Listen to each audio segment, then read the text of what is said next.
Hey y'all, welcome back to the podcast. I'm Megan and I am joined, of course, by the lovely Morgan.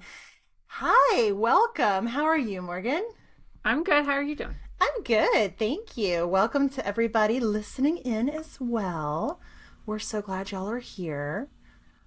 Yeah, how's the season treating you? It is mid-January while we record this, and this comes out in a couple of weeks, but how's winter time so far? We've actually had a little bit of winter. Nice. At least enough to where I like having a fire at night, like in the Mm-hmm. fireplace. Mm-hmm. Yeah. With that being said, I've had to wear socks for a couple of days now, socks and like real shoes, and I don't Mm-hmm. like that. So Mm. today we're back to the mid 70s, so I'm back to sandals. That's nice. I think if I might make a suggestion, you need little fuzzy house shoes that you can slide on and off to wear to the office. That's what I've been wearing. Oh, I love that. That's what I call real shoes. My daughter Nice. got me some of those for Christmas. Oh, I love And mine. oh, I just hit my damn camera. Oops. Oops. Yeah, so that's what, and they're fur lined and everything. Yes. Nice. She said that she found them they wear those in Germany a lot. Oh, So okay. she found some on Amazon and sent them to me. But yeah, I she love that. she highly recommended those, and that's what I wore my whole trip back east. And then Mm. I just put on fun socks and slide into those, and that's what I wear to work. Oh, that's amazing. But those That's are awesome. real shoes because I have to wear socks with them. Oh, see, I don't wear socks with mine. I Oh, just I just go foot commando, I guess. yeah. And I'm just like, and that way it's like if I get too hot, I slip them off and I'm barefoot and we can move on with our day. So, Yeah. yeah, I love that.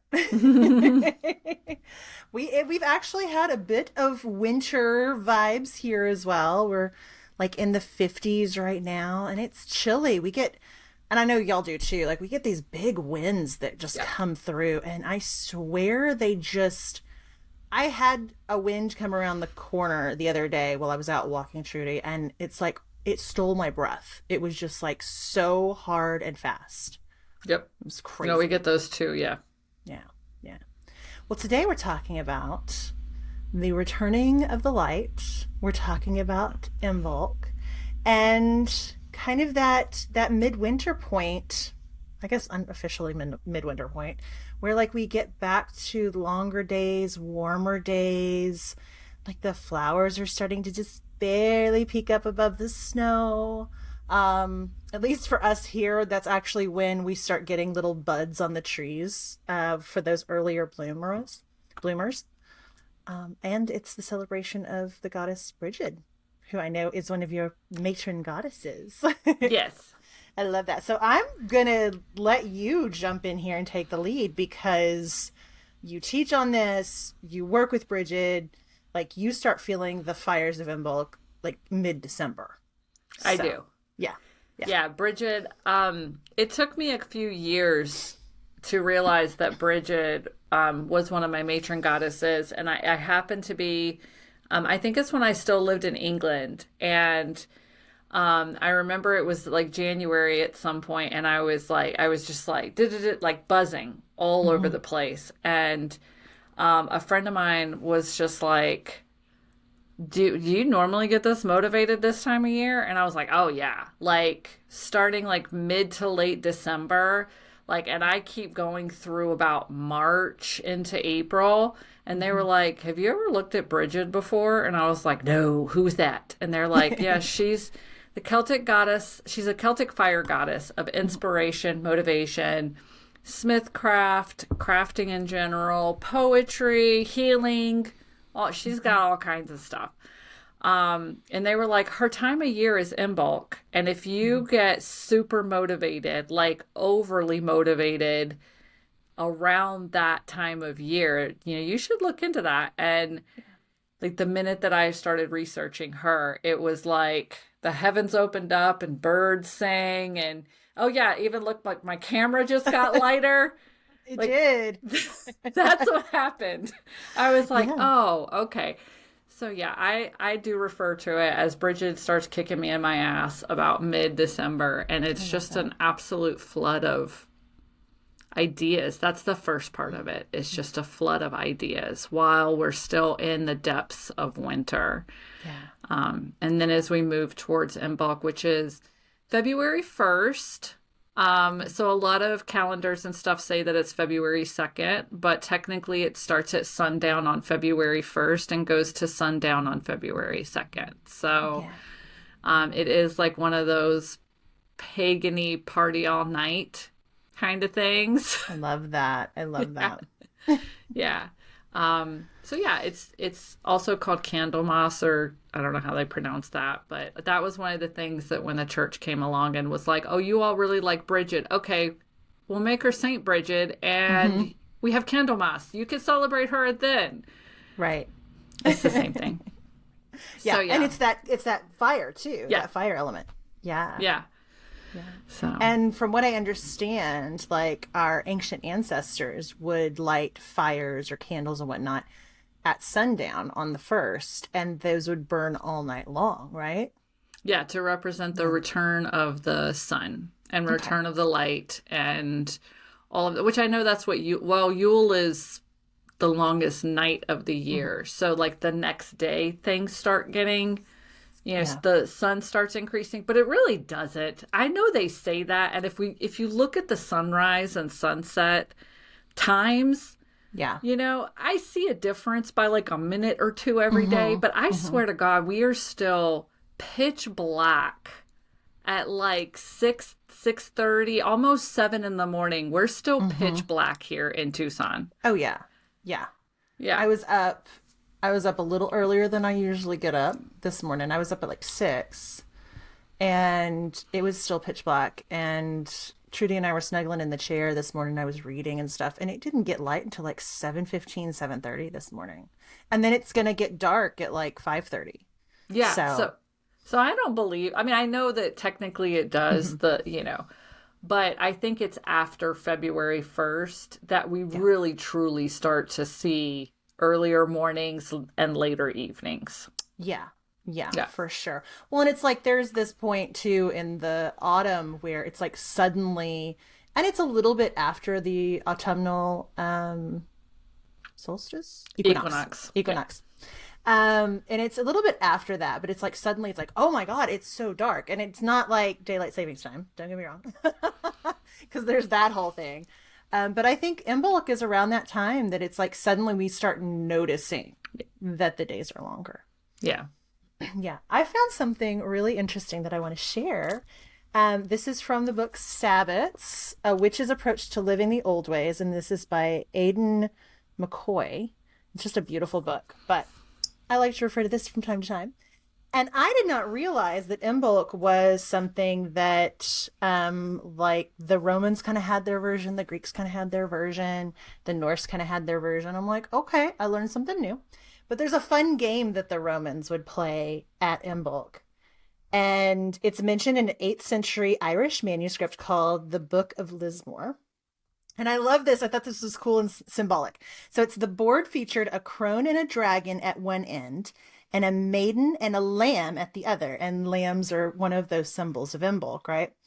And it says the object was to have the lamb conquer the dragon, making the crone goddess into the virgin goddess once again, and thereby turning the wheel of the year to spring. I was like, that's kind of fun. So it was like a game they would play? It was a game, a board game, like literally like chess. That's kind of how I imagined it. Yeah. Yeah. That's pretty cool. Really cool. Yeah. No, this is a fun book for just kind of like exploring like how things are connected, because it also talks about like the Romans honored this time as kind of like rekindling love, and that's how we have like Valentine's Day in February now and all that. So, but that game was too cool not to share. Yeah, no, that really is cool. Yeah. I learned something new too. I know. I was like, I gotta share this. I've never seen this before. Yeah. Yeah. I just love it. Well, and we've got some really cool like symbolism, and I was kind of reading up on Imbolc, and a lot of the magic that takes place around Imbolc traditionally is sympathetic magic. So things that kind of represent other things. So like a corn dolly or the Brigid's cross. So I thought we could dive into that a little bit too. Yeah, it's so because it's like basically it's the return of the light. It is the first signs of life after the winter, which for a lot of people back in the day was very important that there were Yes. signs of life after the winter. We need the sun because the winter sucks. Like, it was really hard. Like, however hard you think your winter is, they had no indoor plumbing, no heating, nothing.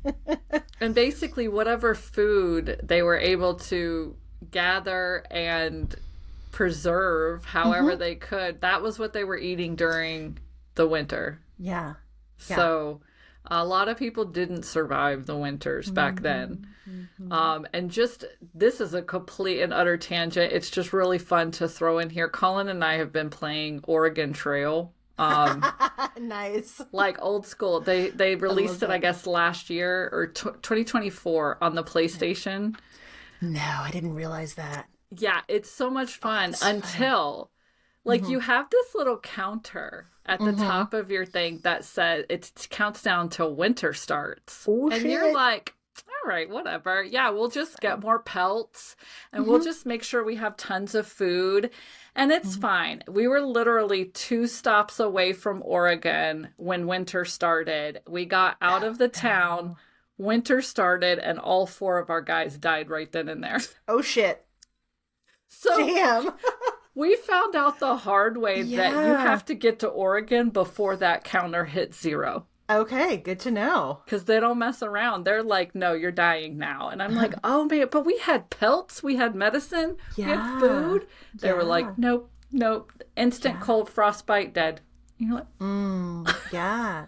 Well, because in reality, much like the Oregon Trail game, I mean, it was like that frost would just kill everything.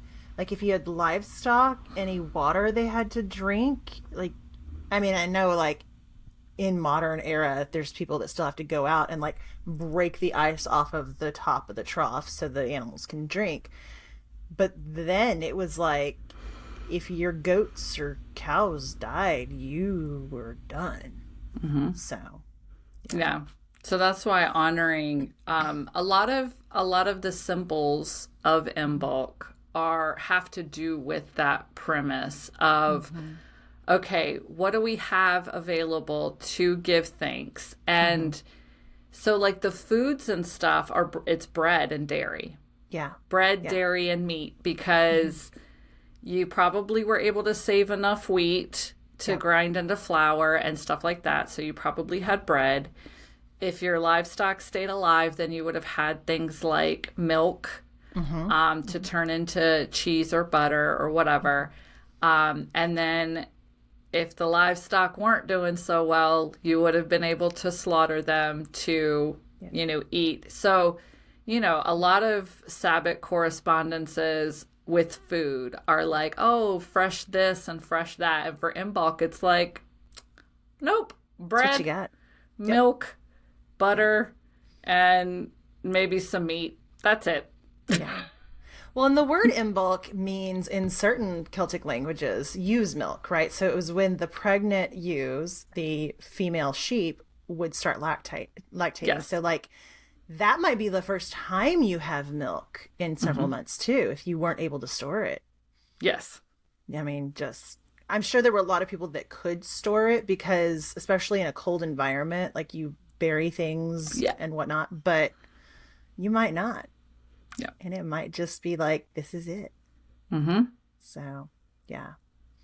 Yeah. And then the corn dollies are kind of a representation of the maiden and kind of coming back into spring. And also that hopeful, kind of sympathetic magic of, being youthful and healthy and fertile because people were coming out of all that winter time. Yep. Right. Yeah. And I have a Brigid's cross. Someone made it for me. Nice. Yeah, it was really, I got it at the Celtic Festival last year. So I have a Brigid's cross. I've never made one, but they were generally made out of like reeds or they can be corn husks and stuff, just whatever they had to be able to Yeah. make them, just to honor Brigid, and a lot of it was a symbol of hope Mm-hmm. for, thank you for having us get through the winter. Please just allow us to get a little bit further so that we Yeah. can plant the garden and, do all the things that we need to do to survive. Yeah. Yeah. Man, just like anytime I imagine what that must have been like, I'm kind of blown away that we survived as a species. I Yeah. mean, honestly, I'm like that. They were some tough mofos Yeah. back then. Like, honestly. Especially So in the, crazy. Celtic region too, Yeah. So cold. England, Ireland, Scotland, like Yeah. it's freezing up there. Let me tell you Yeah. that moist cold it goes straight to your bones in It the winter. does. It does. Well, and it just seeps into everything too. Oh my gosh. It's just terrible. Yeah. Well, what about like practicing it modern day and observing it modern day? Um, I mean, I think our individual and collective favorite go to is grabbing a fun loaf of bread from the grocery store because we're busy as fuck. Yeah. Yeah. So I love doing that. That's what is it called? Isn't it called a girl dinner? With like, Yeah, you yeah. do like the bread, the cheese, maybe a Hmm. few, little pokey vegetables, like, I don't know, Yeah, like pickles or carrot sticks and ranch or something. It yeah. doesn't matter. Yeah. But I it's, love it. it's girl dinner. That's what It it is is. girl dinner. Yeah, you could do cured meats and cheeses, Yeah. and basically it's charcuterie. Yes. Yeah. Yeah. Charcuterie with some delicious bread, goat Hmm. cheese. That's usually my go-to is Yeah. bread and goat cheese. Yeah. So, And one of the more historical sweeteners, if you were able to access it, is honey. And honey's always a nice addition to stuff like that. People may have had honey, in their stores and brought yeah. that out at Imbolc because it was a special time. So, That's one of the things that stuck with me. The Mist of Avalon. It was a book mhm. written by Marion Zimmer Bradley that then was turned into a mini series in like the 90s. And I watched the shit out of that as a kid. Nice. That was how I knew something was kind of stirring in me. Is like Hmm. I recorded it on VHS. Um, Nice. but that's one of the things that they talk about is I think it's Guinevere and maybe Lancelot run off at some point, and they're like, "Oh, let's get some bread with butter and honey." And I was like, "Why does that sound so delicious?" Because it is. But as a kid, like you're wanting ice cream or cookies or something. But Yeah. yeah. And I'm Yeah. over here like that sounds amazing. Just, cheese or butter or something and just a little drizzle of honey on it. Yeah. Maybe some Yeah. cinnamon too. Yeah. Love Yeah. that. So if y'all are hearing some creaking in the background, it is actually a door. It was Somebody Colin. Colin Yeah. was sneaking things in and out of Morgan's office. It's not a ghost. It's not my ghost. Yeah. Yeah. Just I let me didn't all know. realize how squeaky that door was until this moment. I know. Well, so I don't even know if it'll pop up, but if it does, Okay. not a ghost, actual person. It's fine. Okay. Yeah. Thank you. Thank you, dear Yeah. listeners. Yeah. So a big thing that you could do, and probably the easiest thing for Yeah. Imbolc, is light a candle. I love that. Don't Yeah. leave a candle burning overnight, though. Like, we know now, like, we don't need it for Yeah. survival. So don't leave, or you could light like a fire in your fireplace that evening, Mhm. to represent the coming of light and life and everything again. And then before you go to bed, make sure it's good and out. Yeah. But yeah, that's fire and candles are the best way to honor, and it can actually just be white candles as well. So Yeah. I use white or lavender usually. But you can just light a candle and then think about the return of light, what that means to you. Like as you're thawing out from the cold, as you're starting to reemerge into the year, what fires do you want to light in your life moving forward for this year? Yeah. Yeah. There's also, of course, battery operated candles, which you could just leave on all night. But there's also something that you recommended several years ago or somewhere, but it came from you, was to light the candle that night, blow it out before going to bed, but then in the morning lighting the same candle and kind of reiterating those intentions and that magic for Imbolc to kind of seal the Sabbath out, kind of end it like that way. Yeah, I'm a huge I don't believe that blowing out a candle blows out your intention or snuffing out a candle snuffs out your intention. I do talk to my candles though, so I talk to them just like I would a kid. I say, "Look, I've got to go to sleep tonight. Yep. I don't want to, have my house burned down, so I'm going to put you out for right now. I will light you back in the morning, but your intention will continue to flow throughout the night, even when you're not burning." I love that. That's so cool. I talk to Yep. everything though, so I love that. I love that so much. No, anytime I blow a candle out that's not just like just for fun, because sometimes I'll just light candles because I love candles. But if I've lit it for some sort of magical purpose, I always say something like, let this air carry my intentions to the universe. Like, I know I'm not one of those people that's like, don't blow it out, you're blowing your magic away. Because I don't think magic's that fragile, personally. I don't. Plus, we don't need people burning their houses down. That's a huge no. Yes. So that's a huge no.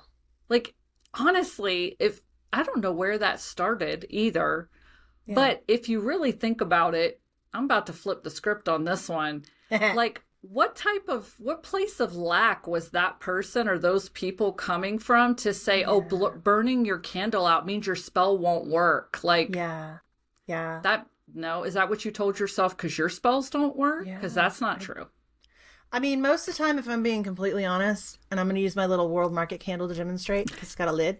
I love getting ones with lids because I just go, because I don't like the smoke because it is annoying. I get that, but also like if I have to blow a candle out, it's not a big deal. No. It's fine. Yep. I just like to. Did you see the meme that was going around Christmas time where they're just like, I'm sorry, I have to do it. And, like struggling with the candle and like smothering it. It's just so funny. I haven't seen that, but I'm going to start doing that now. There was this one guy that had like the big Yankee candle. He's like, Yep. I'm so sorry. And then he's like, struggling with it like he's smothering it and suffocating it. I love that. We get those big old wood wick ones too that have the lid. Yeah. Yeah. No, I'm going to do that from now on. Colin's going to start staring at me like I'm crazy. He's going to be like, she lost it. Yep. And then he'll just blame it on me and be like, oh, okay. Yep. Well, I think that we should definitely share about the class that's in the In Goddess Creations shop. And I would love for you to share kind of the origin story of it too, because I know the origin story, but I don't think everybody knows. Crap. I don't know. I mean, I don't know what origin story you're really Well, talking. it was actually a class you taught live in your brick and mortar store, right? Yeah, it was. Okay, good. That's the origin story. Yes. It's like, oh shit. This is not a quiz. I promise. I'm not grading this. I don't know if I've had enough coffee. I know it's the afternoon, but I don't know if I've had enough coffee today. The limit does not exist. So yeah, it's called the Embracing the Flame class. Yeah. It is all about Imbolc, Brigid, and also setting powerful intentions. So even though this is the time of year when a lot of people they grab the class, it's only $9 in my store. But they do it. A lot of people grab it this time of year. You can actually apply the information to like any new moon or any time that you want to set intentions for your life. But yeah, it was a class. It was a workshop that I taught in my brick and mortar store. Yeah. When my 21-year-old was like 4, just to tell you how long ago that was. Yeah. He was like 2, 3, 4 at the time. Oh my gosh. And people loved it. And I happened to keep all of my old business stuff on an old hard drive. And it slowly got upgraded. Like as I went through computers, that hard drive just got taken with me. That's funny. I found it a couple of years ago. I found all the hard drive and saw all of it. I was like, oh my gosh, I love this. Yeah. so it was a class I really enjoyed teaching people how to connect with Brigid. I don't think that Brigid is one of those. It's been my experience though. Like even if you don't really have a relationship with Brigid, because she's the Celtic goddess of inspiration, even just lighting a candle for her and saying, I honor you as the goddess of inspiration and motivation, you know, she doesn't go like, oh, I don't have a relationship with you. Right. I'm not, yeah, Yeah. she's really open. That's what has been my experience. So it is just about honoring, you know, not only her, but the time of year and how to set powerful intentions that are actionable. I love that. And that's Yeah. great for, because we just got through, you know, in the previous episode talking about Lunar New Year and moving into the energy of 2026. This is another great way to do that. One of my 4 New Year's observances is the second one is Imbolc. So it's a great time to reset those intentions. That's awesome. Yeah. Imbolc is usually I start thinking January 1st about stuff I want to do. Yeah. But I really just recover from the holidays. Honestly. And then, yeah. And then it's like, as I get closer to February for me, that has really been my New Year's for quite a few years now. That's when I really go in with setting intentions and seeing what fires I want to light under my own ass this year. Yeah. Oh yeah, Yeah. for sure. No, I definitely feel like January is kind of like the reset month. Like I'm recovering from the holidays. I'm not quite ready to like birth a new year essentially or like welcome a new year. No. It's kind of that liminal space there. Well, yeah, and we all have off. It's so commercial, I think It is is. what it's turned into. I get that it's a very logical reset point because of a calendar that was created Yeah. thousands of years ago. Exactly. I get it, Hmm. but also people don't all get married on January 1st so that they can remember their anniversary. Like Right. you could start something new at any point and then be like, "Oh, okay, well that's Yeah. my 1 year point from this point." Yeah. Yeah. Exactly. Exactly. Well, it's like, you know, there's like the whole like 12 days of Christmas starts at Christmas and goes to like January 6th. That's Epiphany or Three Kings Day, depending on where you're at. Or, you know, if you live in New Orleans, then it's carnival season. Like, it's not like the February 1st thing. It was just created by some Roman emperor because they needed a way to count taxes. So, screw that. Yeah. Yeah. Wasn't there supposed to be another rapture then if that was all the I thought the I don't raptures know. were always supposed to happen around the Epiphany or whatever. I don't know. Oh. Probably. I don't know. And I can't remember how many raptures we were supposed to have lived through. I think like 16 or 17. You and Yeah. I, personally. Yeah, still here. Still here. On that note, do you have a card for us? I do. I do. From the Fluster deck. We're gonna go with the funny deck again. Literally The the little best deck. Yeah. Okay. That's one of those rewrite the card that was just played, blah blah blah, because this is an actual game.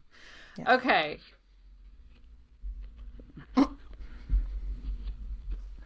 Yes. I don't like this one. I don't like Oh, I feel no. called out by this one Oh, because not no. because I am this, but because I'm an Aquarius. What's a recent thought you had that would make you sound like a stoner? And that's why I'm like most of my thoughts make me sound like a stoner, but that's just because I'm an Aquarius and I'm always just saying weird shit. I will say, sometimes you'll say something and I'm like, huh, I gotta process that. I'm not sure. Not sure where you're going with that. I think you're definitely the more Aquarian Aquarius of the two of us, but I get it. It made me sound like a stoner. I I can't remember what it was I was trying to say yesterday. But I don't know, a lot of times, and I blame it on perimenopausal brain, is I will try to say a word and like a different word that sounds like that word will come out. And I feel like a complete idiot when I do it. And we just laugh about it. But I'm just like, oh, why can't I with the words? So I wish I could remember what I said. I don't know. That's a hard one. I know, because I can't think of, specific instances, Yeah. but I know without a doubt, I look at Colin a lot and just say weird shit. I do know, for example, okay, I do have a good example. Okay, here we go. We were watching the movie Begonia Okay. last week. Okay, it's Emma Stone and Jesse Plemons, where he kidnaps, she's a big CEO of a company, and he kidnaps her because he believes that she's the head alien. She's an alien. Okay. This movie is crazy. It is a crazy movie. It is an amazing movie. But Okay. Yeah. one of the parts that they show in the preview, so I'm not, they shave her head because her hair is the way that she talks to the mothership. Oh my God. So That's they right. I've shave seen her. this. Yeah. So Yeah. they shave her head. Yeah. And like Emma Stone for legit shaved her head for this, like had them shave her head for this movie in the Yeah. scene. It's crazy. But then they have her slather her body with lotion that's like Benadryl lotion, so Okay. that because you also can contact through like skin waves or something. Okay. So yeah. so we're literally sitting there watching this movie, and I just out of nowhere, I'm like, do you guys realize that like at this moment that this is being recorded, Emma Stone, a human being, is having lotion slathered all over her body by I think it's Jesse Plemons, a human being. Yeah. At this at this moment that they recorded, this isn't just like, oh, his character thinks she's an alien. Like, this is Emma Stone being slathered in lotion by Jesse Plemons. And both Colin and Gabe just looked at me like, what the fuck? And I'm like, sorry, that's how my brain thinks. Okay, but no, that actually makes complete sense to me. And yes, I think this is the Aquarius vibe. So I don't have this inner conversation anymore because I do grocery pickup. But back when I would like go up and down the aisles of a grocery store, I'm like, it's so weird that we have to eat. And I'm like, if you think about it, it's kind of weird that we have to eat. Like, yes, of course, that's how our bodies are made, and like you have to fuel something and energy and yada yada. But it's so weird that we have to like eat, and like we've created like all of these rituals and ceremonies around eating. Food's weird. Yep, I do the same thing every time I get sick. So, I'm like, yeah. why were we created to get sick? What is Yeah. a cough? Yeah. Like, why do we have that? Why? No, I go off. That's what I'm saying. It must be the Aquarius thing, because, like, I don't have to get high to start talking weird shit with other it's the people. questioning reality thing that I think is what it is happening. Yeah. Yeah. Oh, yeah. Or like, you guys ever just think about like if gravity just stopped one day? Like, what would happen? We'd all be fucked, whatever. But seriously, it's like, ooh, what would happen if an elephant fell out of the sky right now? Yeah. That's why Colin doesn't like watching a lot of movies with me, because I randomly say shit like that. Or like, we had to hit a pause on watching the TV show Expanse, which is done in space. And they're just walking around in space. And I keep asking him, I'm like, how are they just walking around? And he's like, they're gravity boots. And I'm like, but their hair's not flying around. Right, their right. arms aren't flying around. And he's Right. like, Morgan, stop. And I'm like, fine. Yeah. Yeah. There we go. It took me a minute. I had to get there, but I did. Well, you don't realize that all of this truly, if anyone that did not know you Yeah. were to be peering in on your life for just a split second, they're going to think that person's high as shit right now. Oh, yeah. Yeah. They would. Mm-hmm. They really would. That was a great I question. love that. Yay. Yay! Ended up being so perfect. I love it. Mm-hmm. Ah, so good. All right. Well, thanks so much for tuning in, y'all. Follow us in all the places. We're on Instagram at Two Witches Talking. We're on YouTube under the Ink Goddess Creations brand and channel. Just find us under podcast. We've got a free Patreon, Two Witches Talking. And we are everywhere that you can listen to your podcast. Please like, subscribe, share, comment, and reach out to us via email with any sort of suggestions, questions, topic ideas, witchy, scary, weird, wacky stories, anything that you feel you want to share. We'd love to read those on air. And that's at twowitchestalkingpod@gmail.com. So thanks again for tuning in, y'all. We'll see you next week. Bye. Bye.